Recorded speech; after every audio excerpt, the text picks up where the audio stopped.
Hey guys, this is Paul here again with our next update for our adoption, and it's a wild one. So in our previous video, we were waiting for a court date in January, but as you guys all know, the coronavirus peaked in China at that time, and then South Korea was hit, and they were peaking around February, March, and so we were just very eagerly watching the news anxiously every single day, just seeing if our court date will be delayed. And so February came, end of February came, no court date. Finally, in early March, we got our court date for April 24th. And so we scheduled our flight, I think early that week, April 17th, I believe, or something like that.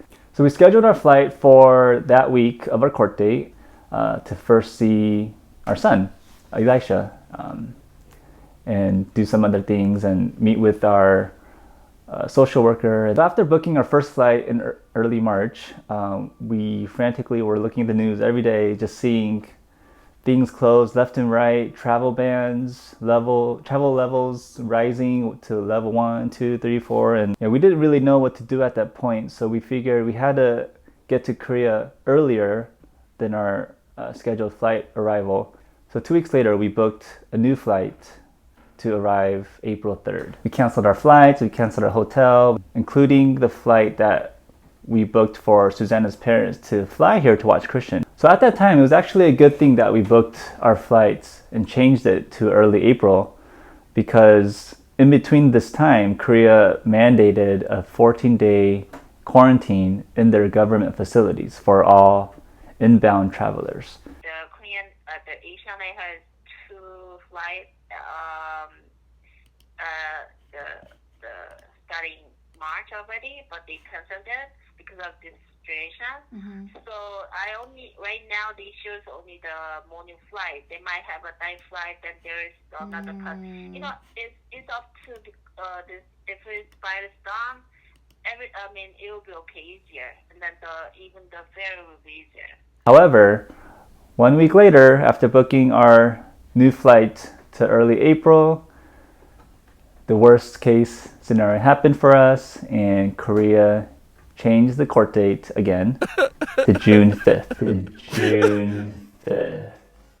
And there was no guarantee that that court date will stay the same. And so we just knew we had to wait.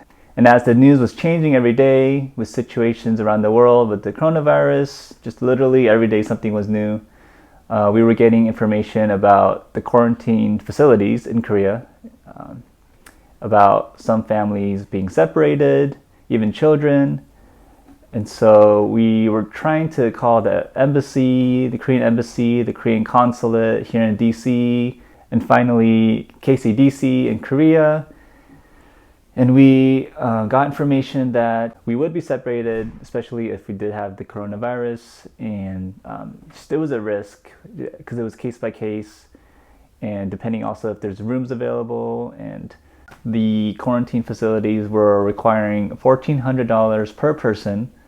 So with Christian included, it would be $4,200. Just an extra burden that we had. So finally, our agency director got an email from ESWS, which is Eastern Social Welfare Society, detailing just the things happening in quarantine, and that we are to agree on it, and that we understand the risks involved, and didn't mention anything about separation of families, although we do understand that there were some cases of that.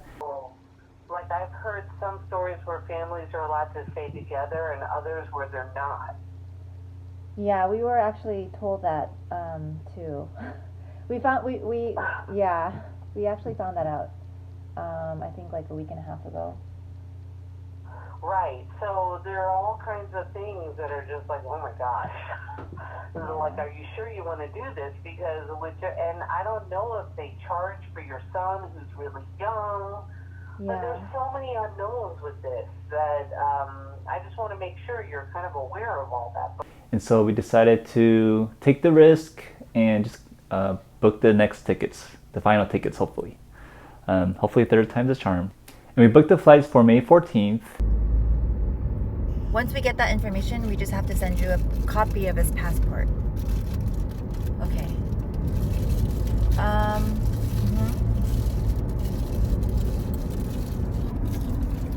And that is enough time for us to do the 14-day quarantine in Korea's government facilities, and also enough time for us to see our son Elisha before the actual court date. And now we're waiting to go to Korea. So hopefully you'll hear from us soon. It might be in the government facilities or in Korea. So if you guys have any questions, just feel free to comment below and like and subscribe here.